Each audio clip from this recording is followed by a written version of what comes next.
Freud ने सिर्फ psycho analysis की खोज नहीं की थी। उन्होंने कुछ ऐसा उजागर किया था जो कहीं ज्यादा खतरनाक था। औरतों की चाहत का वो गुप्त नक्शा जो किसी किताब में नहीं लिखा गया, बल्कि इंसान की सोच की सबसे अंधेरी गहराइयों में छिपा था। उनकी इस खोज ने दुनिया को इतना हिला दिया कि उनके अपने शिष्यों ने ही उसे छिपाने की कोशिश की, क्योंकि यह सच बहुत बेचैन करने वाला था। ऐसा सच जहां नैतिकता और तर्क की कोई चाल नहीं चलती।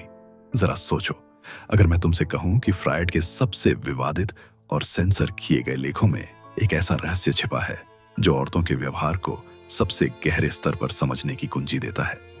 सदियों से जो बातें सही और सभ्य कहकर दबाई गईं, उनके पीछे छिपा है एक मनोवैज्ञानिक नक्शा जो सब कुछ समझाता है, चाहे वो हाइपरगेमी, ऊंचा चुनने की प्रवृत्ति हो, या इमोशनल मैनिपुलेशन, भावनात्मक नियंत्रण।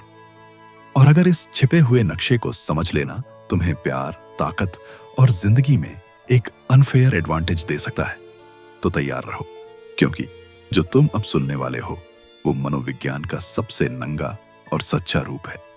ज्यादातर मर्द औरतों को समझ नहीं पाते क्योंकि वो बेवकूफ नहीं होते, बल्कि उन्हें झूठ सिखाए गए होते हैं। आत्मा से जुड़ी वो झूठी बातें जिन्हें सच की तरह बेचा गया। खुद बनो, उसे रानी की तरह ट्रीट करो, प्यार सब पर भारी है। लेकिन हकीकत क्या है? अदालतें तलाक के केसों से भरी पड़ी हैं।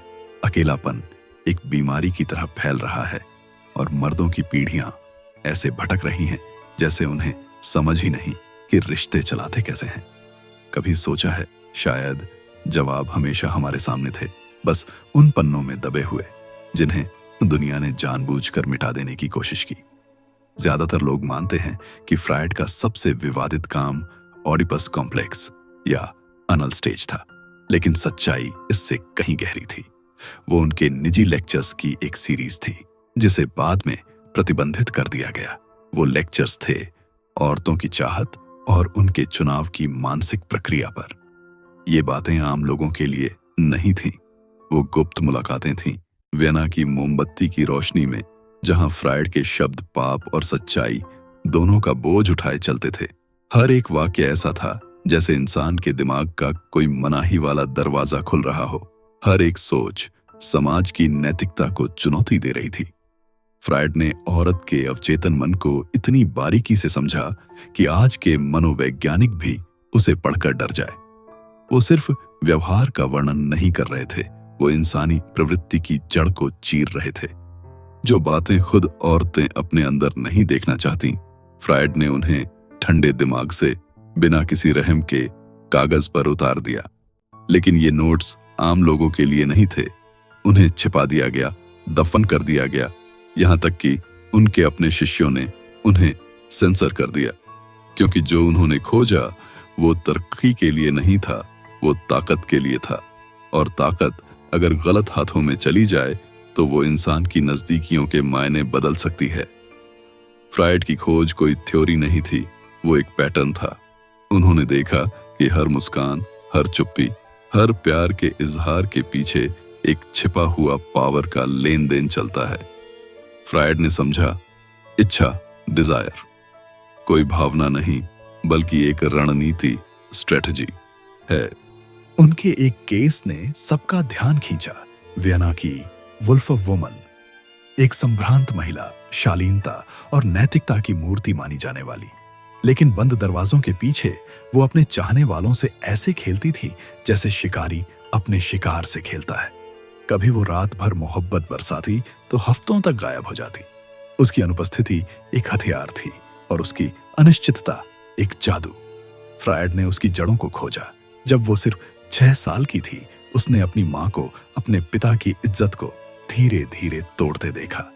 वहीं से उसने सीखा, ताकत छीनी नहीं जाती, दी जाती है। और फ्रायड ने महसूस किया, औरतों को बचपन से सिखाया जाता है कि ताकत हासिल करनी है तो जबरदस्ती से नहीं, बल्कि धारणा, परसेप्शन से करो। नरमी को हथियार बनाओ, भावनाओं को औजार बनाओ। फ्रायड ने लिखा, जिस चीज को वो ठुकराती है वही उसका सबसे बड़ा हथियार बन जाती है। जो चीज वो रोक लेती है वही उसका सिंहासन बन जाती है। फ्रायड की ये एक लाइन सब कुछ बदल देने वाली थी। यहीं से उन्होंने पागलपन का अध्ययन छोड़कर स्त्री की रणनीति को समझना शुरू किया। अब उनके लिए आकर्षण रोमांस नहीं रहा, वो एक सौदेबाजी थी, हक और समर्पण के बीच। फ्रायड ने पाया कि औरत की चाहत कभी सिर्फ अच्छे आदमी या बुरे आदमी के बीच चुनाव नहीं होती। वो तो एक चुंबकीय खींचतान है, सुरक्षा और खतरे, सुकून और अव्यवस्था, प्रशंसा और जीत के बीच की जंग। ये एक ऐसा विरोधाभास है जो हर औरत अपने भीतर लेकर चलती है, बस कोई खुलकर कह नहीं पाता। और जब ये खींचतान जागती है तो सबसे शांत औरत भी दुनिया की सबसे अनपहचानी और अप्रत्याशित शख्स बन जाती है। वो नैतिकता की नहीं, कहानी की धड़कन की पीछा करती है, क्योंकि गहराई में फ्रायड ने समझा, औरत सिर्फ प्यार नहीं चाहती, वो चाहती है एक कहानी, एक एहसास जो उसे महसूस कराए, ना कि बस कोई जो उसके पास रह जाए। उस समझ ने दुनिया को डरा दिया, क्योंकि इसका मतलब था कि इच्छा, डिजायर को बनाया जा सकता है, प्यार को हिप्नोसिस की तरह इंजीनियर किया जा सकता है। और फ्रायड के वो गुप्त लेक्चर दरअसल कंट्रोल का पूरा ब्लूप्रिंट थे। सदी भर बाद आधुनिक विज्ञान ने वही बात साबित कर दी। बिहेवियरल साइकोलॉजी के शोध बताते हैं, जब कोई इंसान भावनात्मक रूप से अनिश्चित होता है तो दिमाग के वही हिस्से सक्रिय होते हैं जो लत, जुनून और चाहत को नियंत्रित करते हैं। सीधी भाषा में कहें तो जो फ्रायड ने एहसास से समझा, विज्ञान ने आज दिमाग के स्कैन और रक्त प्रवाह से साबित कर दिया। फ्रायड ने सबसे पहले देखा था, प्यार अंधा नहीं होता, वो वायर्ड होता है। 2012 में यूनिवर्सिटी ऑफ टेक्सास की एक रिपोर्ट ने चौंकाने वाली बात बताई। औरतें 52% ज्यादा संभावना से उस पुरुष से जुड़ाव दिखाती हैं जो थोड़ा अप्रत्याशित, अनप्रिडिक्टेबल हो। कभी एक छोटा सा जेस्चर, कभी थोड़ा देर से रिप्लाई या फिर अचानक की चुप्पी, ये सब मिलकर पहले जिज्ञासा फिर लगाव पैदा करते हैं। क्योंकि प्रिडिक्टेबिलिटी, पूर्वानुमान, सुकून देती है, लेकिन अनप्रिडिक्टेबिलिटी, अनिश्चितता, ताकत बन जाती है। एक और शोध जर्नल ऑफ सोशल साइकोलॉजी में प्रकाशित बताता है कि अगर कोई औरत ये मान लेती है कि दूसरी औरतें भी किसी मर्द को चाहती हैं, तो वो उसे ज्यादा आकर्षक मानने लगती है, भले ही वो दिखने में कम सुंदर क्यों ना हो। यह सब संयोग, कोइंसिडेंस नहीं है, यह है हजारों सालों से दिमाग में लिखा गया एवोल्यूशनरी कोड। जो चीज औरों को चाहत से देखती है, उसका दिमाग उसे कीमती मान लेता है। यह एक पुराना जीव वैज्ञानिक नियम है सिलेक्टिव डिजायर का, जो इंसान की सर्वाइवल इंस्टिंक्ट से जुड़ा है। औरतें कभी मर्दों की पहचान से नहीं, बल्कि इस बात से आकर्षित होती हैं कि दूसरे लोग उसकी चाहत के बारे में क्या सोचते हैं। जहां ज्यादातर मर्द चेकर्स का खेल खेल रहे हैं, वहीं औरतें 4 आयामी चेस खेल रही होती हैं। उनका हर कदम एक संकेत, एक परीक्षण, एक मूल्यांकन होता है। वो सिर्फ भावनाओं से प्रतिक्रिया नहीं देती, वो पैटर्न मापती हैं। लेकिन यहां अच्छी खबर है, एक बार जब तुम इस खेल का बोर्ड देख लेते हो तो तुम दोबारा अंधे नहीं बन सकते। एक बार जब तुम कोड पहचान लेते हो तो तुम मोहरा नहीं, खिलाड़ी बन जाते हो। अब सवाल बस इतना है, क्या तुम अंधे बने रहना चाहते हो या वो नक्शा देखना चाहते हो? क्योंकि अंत में फ्रायड ने खुद कबूल किया था कि औरतों की मनोविज्ञान में एक दूसरी परत भी है, इतनी गहरी, इतनी शक्तिशाली कि वो खुद उसे लिखने से हिचकिचा गए। उन्होंने उसे नाम दिया द शैटनज़ीक्लस, यानी द शैडो साइकिल, छाया चक्र। एक अदृश्य शक्ति जो लगभग हर औरत के फैसलों को बिना उसके जाने निर्देशित करती है। वो कोई सोची समझी रणनीति नहीं, बल्कि जैविक कविता, बायोलॉजिकल पोएट्री है, जहां इच्छा और डर, इनाम और जोखिम एक ही प्रवृत्ति में बुन दिए गए हैं। फ्रायड ने इसे नाम दिया दू शैडो साइकिल, यानी वो अदृश्य प्रोग्राम जो औरत के आकर्षण को तर्क, नैतिकता, यहां तक कि उसके खुद के आत्मचित्र से परे नियंत्रित करता है। ये ताकत गुरुत्वाकर्षण की तरह काम करती है, खामोशी से मगर लगातार, हमेशा उसे उस चीज की तरफ खींचती है जिसे उसे नहीं चाहना चाहिए। और यहीं आता है वो चौंकाने वाला सच, जो औरत कहती है कि वो चाहती है और जो चीज पर वो वास्तव में प्रतिक्रिया देती है, वो दोनों अक्सर एक दूसरे के बिल्कुल उलट होते हैं। वो कह सकती है कि उसे एक शांत, समझदार और दयालु आदमी चाहिए, लेकिन उसका दिल उसके लिए धड़कता है जो उसे अव्यवस्था, रोमांच और खतरे का एहसास कराए। उसका सचेत मन, कॉन्शियस माइंड आराम चाहता है, लेकिन उसका अवचेतन, सबकॉन्शियस तूफान की तलाश में रहता है। जो मर्द इस सर्किट को समझ लेते हैं, वो सिर्फ आकर्षित नहीं करते, वो रिप्रोग्राम करते हैं। वो उसके स्वभाव की गहराई में सोए स्विच को जगा देते हैं, जो तर्क और नैतिकता की परतों के नीचे छिपा होता है। जब वो स्विच सक्रिय हो जाता है, तो आकर्षण अपने आप पैदा होता है, बिना किसी कोशिश के।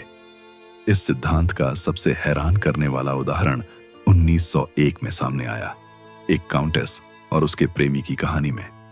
फ्राइड के पास एक रईस औरत आई थी, जिसने अपने अमीर, आरामदायक और सम्मानित पति को छोड़ दिया था एक गरीब, अनपढ़ आम आदमी के लिए। उच्च वर्ग के लोग हैरान थे। वो कैसे अपनी शान और शौकत, अपनी सुरक्षा और अपनी इज्जत छोड़कर एक ऐसे आदमी के पास जा सकती है जो उसके दर्जे से बहुत नीचे है। लेकिन असली वजह बहुत क्रूर थी। उसका पति अब प्रेडिक्टेबल, यानी अनुमान लगाने लायक बन चुका था। उसका पति उसे पूजा करता था, उसकी हर बात मानता था, हर पल उसकी मंजूरी चाहता था। वो नरम, परफेक्ट और इसी वजह से गायब हो गया। उसकी नजरों में अहमियत खो बैठा। लेकिन उसका प्रेमी, वो उसे नजरअंदाज करता था। कभी कई कई दिनों तक गायब रहता, न वर्शिप करता, न खुशामद। वो उसे समझाता नहीं, उलझा देता था। उसका आकर्षण उसकी शक्ल में नहीं, बल्कि उसकी उदासीनता, इंडिफरेंस में था। और यही उदासीनता उसकी आत्मा में आग की तरह फैल गई, उसके अंदर के शैडो साइकिल को जगा गई। वो अवचेतन खींच जो भावनात्मक खिंचाव और विरोधाभास से पैदा होती है। फ्रायड ने देखा, यह पैटर्न बार बार दोहराया जा रहा था। औरतें उन मर्दों से उकता जाती हैं जो हर वक्त झुकते हैं, मानते हैं, खुश करते हैं, लेकिन दीवानी हो जाती हैं उनके लिए जो उन्हें चुनौती देते हैं, जो उनके तूफान में भी शांत रहते हैं, जो झुकने से इनकार कर देते हैं। क्यों? क्योंकि औरत का अवचेतन मन दी हुई मोहब्बत नहीं चाहता। वो चाहता है जीती हुई मोहब्बत। उसे प्यार मिला हुआ नहीं चाहिए, उसे चाहिए जिसके लिए उसे लड़ना पड़े। क्योंकि जब प्यार आसान हो जाता है तो कहानी मर जाती है, लेकिन जब उसे पाना मुश्किल होता है तो वही कहानी उसका ऑक्सीजन बन जाती है। फ्रायड ने यह बात सदियों पहले समझ ली थी और आज की आधुनिक रिसर्च भी उसी सच को साबित करती है। न्यूरोसाइंटिस्ट्स ने पाया कि औरत का दिमाग डोपामिन तब नहीं छोड़ता जब उसे प्यार मिलता है, बल्कि तब जब वो प्यार की उम्मीद करती है। मतलब इच्छा, डिजायर, संतोष में नहीं, सस्पेंस, अधूरी चाहत में छिपी होती है। और जब ये सस्पेंस कंट्रोल में होता है तो वही बन जाता है सबसे शुद्ध शक्ति का रूप। औरत चाहती है कि वो मर्द का ध्यान कमाए, न कि उसे आसानी से मिल जाए। यही वो विरोधाभास, पैराडॉक्स है जो उसकी चाहत को जिंदा रखता है। क्योंकि जो चीज वो मेहनत से कमाती है वो उसे कीमती लगती है, लेकिन जो चीज उसे बिना कोशिश के मिल जाती है वो उसे चुपचाप नजरअंदाज कर देती है। आधुनिक रिसर्च भी यही कहती है। 2017 में जर्नल ऑफ एवोल्यूशनरी साइकोलॉजी में छपी एक रिपोर्ट बताती है कि औरतें उन मर्दों की तरफ ज्यादा आकर्षित होती हैं जो भावनात्मक रूप से थोड़ा दूर, सिलेक्टिवली अनअवेलेबल रहते हैं। उन्हें ठंडापन नहीं खींचता, उन्हें खींचती है कंट्रोल की ऊर्जा। जब तुम्हारी एनर्जी हर किसी को आसानी से नहीं मिलती तो वो उसके अवचेतन में एक पुरानी प्रवृत्ति को छूती है। अनुशासन के जरिए वर्चस्व, डोमिनेंस थ्रू डिसिप्लिन। साधारण शब्दों में कहें तो जितना तुम कम जरूरतमंद लगते हो वो उतनी ही ज्यादा जरूरत महसूस करने लगती है।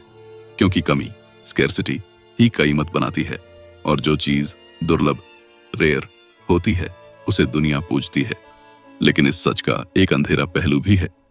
फ्रायड ने इसे कहा द टेस्टिंग मैकेनिज्म, यानी अवचेतन रूप से औरतें मर्द को परखती हैं, उसे उकसाती हैं, कभी कभी टकराव पैदा करती हैं, सिर्फ ये देखने के लिए कि क्या वो दबाव में टूटता है या नहीं।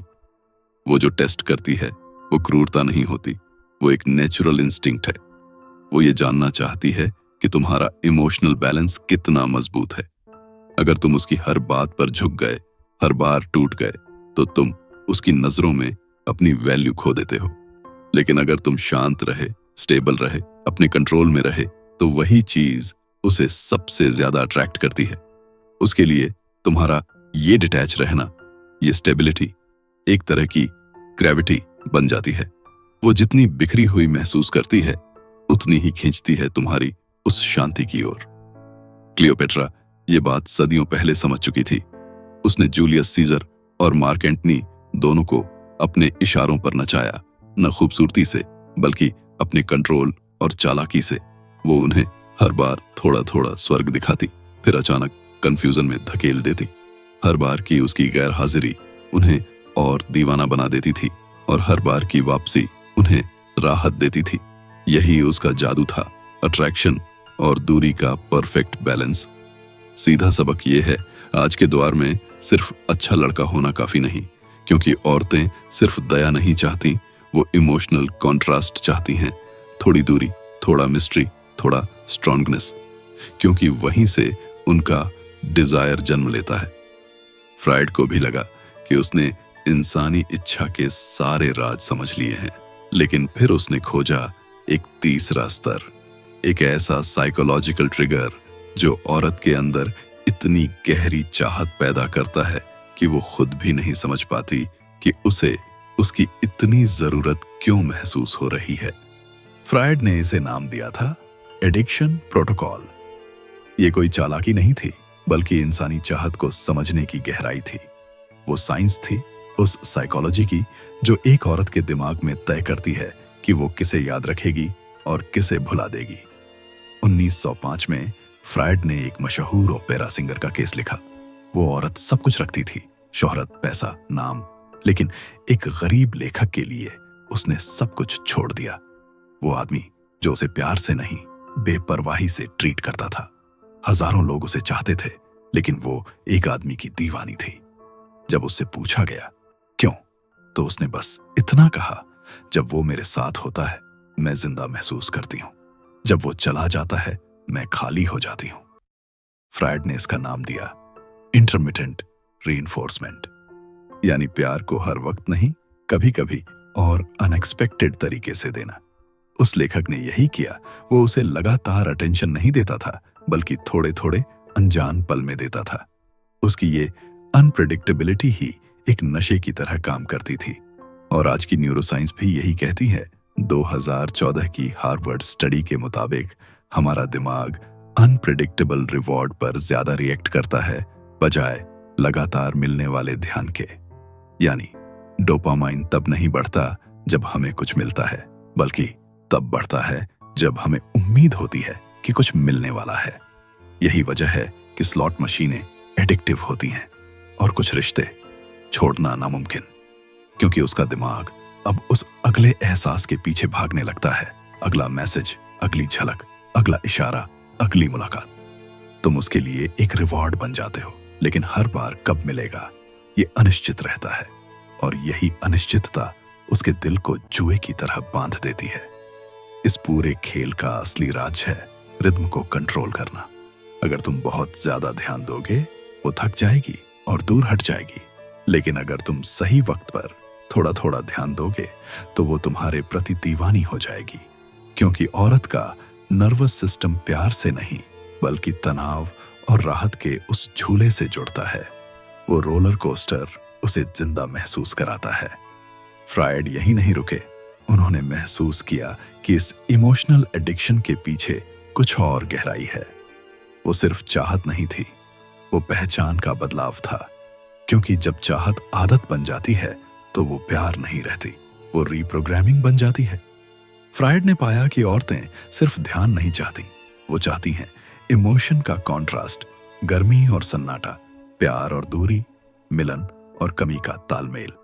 यही उतार चढ़ाव उन्हें जिंदा महसूस कराता है। एक एक्सपेरिमेंट में फ्राइड ने कुछ औरतों को 2 तरह के मर्दों के प्रोफाइल दिखाए। एक जो हमेशा प्यार करने वाला और स्थिर था, और दूसरा जो कभी पास आता, कभी दूर चला जाता। नतीजा चौंकाने वाला था। 73% औरतों ने अनप्रेडिक्टेबल मर्द को चुना, भले ही वो जानती थीं कि उसका व्यवहार अस्थिर है। क्यों? क्योंकि स्टेबिलिटी सुकून देती है, लेकिन टेंशन बिजली बन जाती है। प्रिडिक्टेबिलिटी शांति देती है, पर शांति जुनून को मार देती है। और अच्छे मर्द वो लगातार प्यार देते हैं, बिना उतार चढ़ाव, बिना रहस्य, और इसलिए बिना भावना के तूफान के। वो मर्द जो कभी पास आता है और कभी रहस्यमयी हो जाता है, कभी गर्मजोशी दिखाता है और फिर थोड़ा दूर चला जाता है, वो असल में उसकी नर्वस सिस्टम को इस तरह रिवायर कर देता है कि वो उसे और ज्यादा चाहने लगती है। ये कोई चालबाजी नहीं है, ये बायोलॉजी है। उसका दिमाग अनिश्चितता को महत्व से जोड़ देता है। मतलब जितनी भावनाओं में उतार चढ़ाव होगा, वो उतना ही तुम्हें खास मानने लगेगी। इतिहास के सबसे बड़े सेड्यूसर्स ने इस बात को बिना पढ़े समझ लिया था।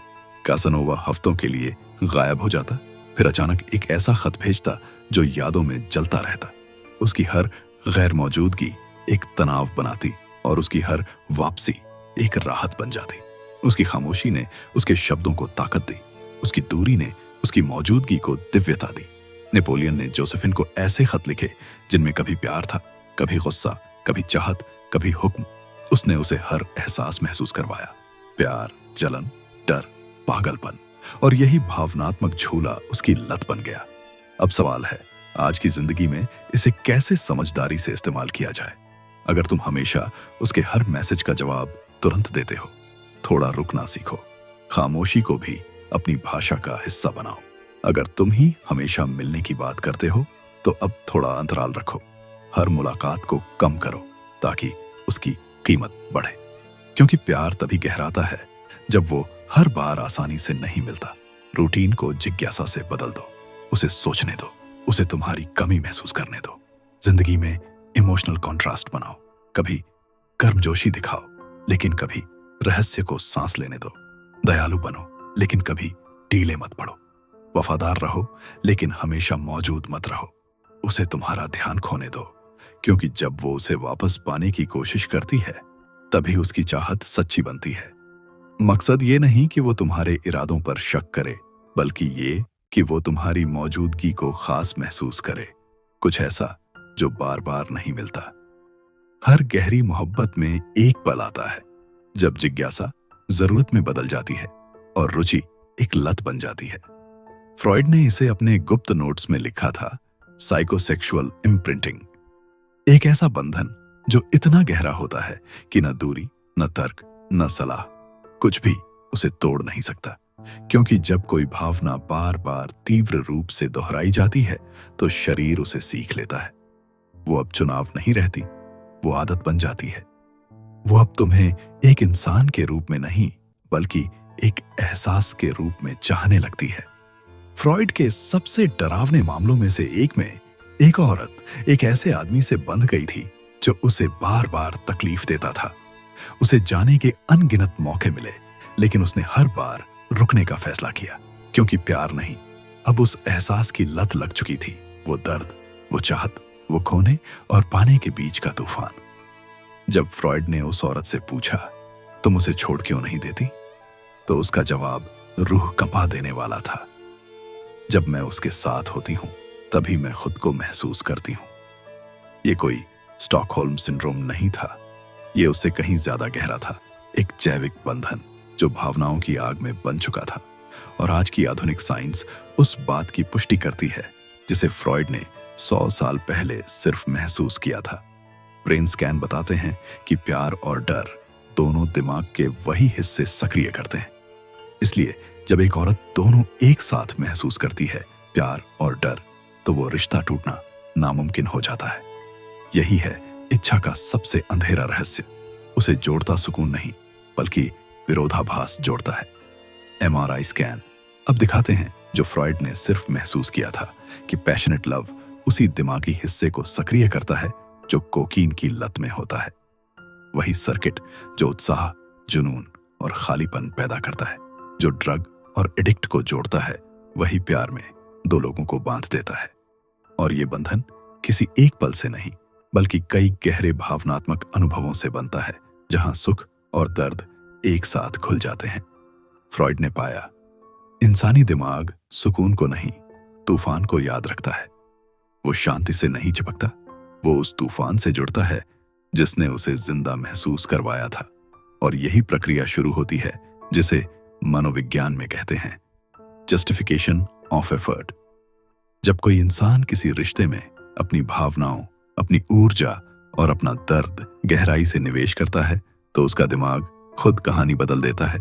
वो खुद को यकीन दिलाता है कि इतना सब झेला है तो इसका इनाम जरूर कीमती होगा।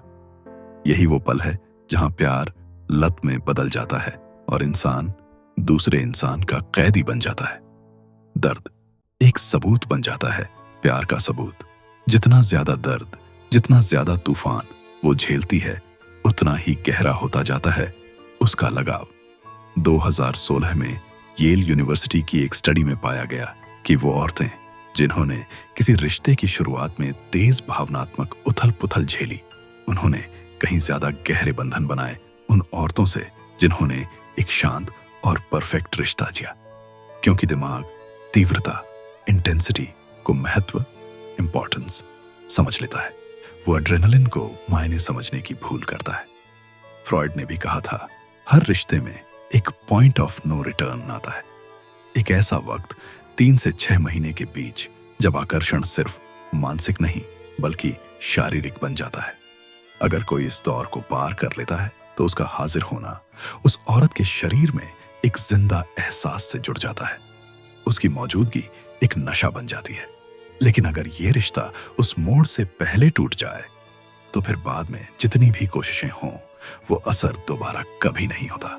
यही वो पल होता है जब भावना याद बन जाती है और उसकी कमी उसकी मौजूदगी से ज्यादा तकलीफ देने लगती है। इतिहास के हर महान प्रेमी और मास्टर ऑफ सेडक्शन ने इस गुप्त मनोवैज्ञानिक पल को पहचान लिया था। उन्हें पता था प्यार जीता नहीं जाता, महसूस करवाया जाता है। दर्द और चाहत के बीच कसनोवा जानता था कि मोहब्बत सिर्फ शब्दों से नहीं, एहसासों से बनती है। वो अपनी प्रेमिकाओं को खुशी और डर दोनों के बीच झुलाता था। कभी आधी रात की वेनिस की काली नहरों में नाव की सैर, कभी धीमी आवाज में कविताएं फुसफुसाता हुआ और कभी उन्हें अनजाने रोमांच की आग में झोंक देता था। हर धड़कन एक रस्म बन जाती थी, हर सांस उसके शरीर पर याद की तरह उकेरी जाती थी। ऐसी तीव्र भावनाएं दिमाग में एक न्यूरोलॉजिकल निशान छोड़ जाती हैं जो हमारी पहचान को एहसासों के जरिए गढ़ती है। अब सवाल यह है, क्या इसे अपनाया जा सकता है बिना जहरीला बने? हाँ, राज है। इंटेंसिटी का प्रतीक बनो, रूटीन को तोड़ो, जिंदगी में ऐसे अनुभव बनाओ जो उसकी यादों में हमेशा जिंदा रहें। जब वो तुम्हारे साथ हो तो उसे सुकून और तूफान दोनों एक साथ महसूस होने दो। सुरक्षा और रोमांच एक ही पल में टकराने दो, क्योंकि यही टकराव, यही कॉन्ट्रास्ट एक ऐसी याद बनाता है जो कभी मिटती नहीं। एक ही रात में उसे हंसी और खामोशी दोनों का स्वाद चखाओ, गर्मजोशी में रहस्य का रंग मिलाओ। उसके दिल और दिमाग को कभी पूरी तरह आराम मत करने दो, क्योंकि जो दिमाग चैन नहीं पाता वो भूलता भी नहीं। और याद रखना, जैसे ही तुम्हारी मौजूदगी प्रिडिक्टेबल, अनुमानित बन जाती है, उसकी चाह धीरे धीरे मिटने लगती है। इसलिए रहो थोड़ा अनजाने, थोड़ा गहरे, थोड़ा रहस्यमय, क्योंकि वही रहस्य तुम्हें उसकी यादों में अमर बना देगा। जब एक रिश्ता बार बार दोहराया जाने लगे तो उसका जादू टूटने लगता है। असल में किसी औरत के दिल पर गहरी छाप छोड़ने वाले मर्द वो नहीं होते जो उसे सबसे ज्यादा चीजें देते हैं, बल्कि वो होते हैं जो उसे हर एहसास महसूस कराते हैं। वे भावनाओं को एक रिवाज में बदल देते हैं और वो रिवाज याद बन जाता है। फ्रॉइड ये समझ चुका था, ये अब महज सेडक्शन नहीं रह जाता, बल्कि इमोशनल रीप्रोग्रामिंग बन जाता है। ये प्यार नहीं, पहचान का ट्रांसफर है। जब एक औरत उस हद को पार करती है तो वो तुमसे इसलिए प्यार नहीं करती कि तुम कौन हो, बल्कि इसलिए करती है कि तुम्हारे साथ वो खुद को क्या महसूस करती है। तुम उसके उस रूप का आईना बन जाते हो जिसमें वो सबसे ज्यादा जिंदा महसूस करती है। और यही असली ताकत है। अब वो तुम्हारा पीछा नहीं करती, वो उस एहसास का पीछा करती है जो तुम्हारे साथ जगता है। और जब वो उस एहसास को तुम्हारी मौजूदगी से जोड़ लेती है तो उस बंधन को तोड़ने में सालों, कभी कभी दशकों लग जाते हैं। फ्रॉइड के मुताबिक ये ताकत सिर्फ उन्हीं मर्दों के पास होती है जो 3 चीजों में माहिर होते हैं। 1. इमोशनल इंटेंसिटी, जो उसके अंदर एड्रेनालिन और डोपामिन की लहर भर दे। 2. कंट्रास्ट, गर्मजोशी और रहस्य, नजदीकी और दूरी, इन सब के बीच का संतुलन। 3.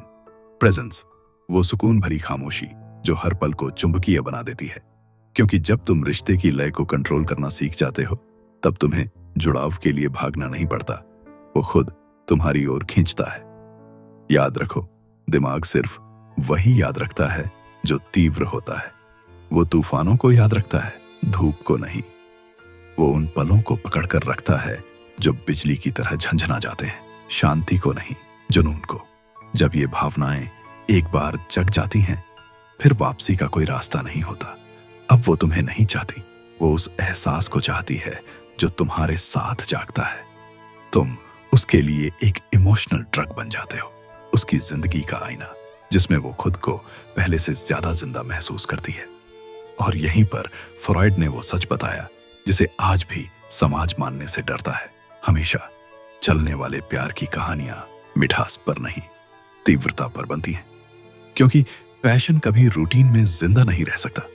जो मर्द वाकई याद रह जाते हैं वो वादे करने वाले नहीं होते, वो होते हैं जो परिवर्तन लाते हैं। वो उसकी सोच नहीं, उसकी केमिस्ट्री बदल देते हैं।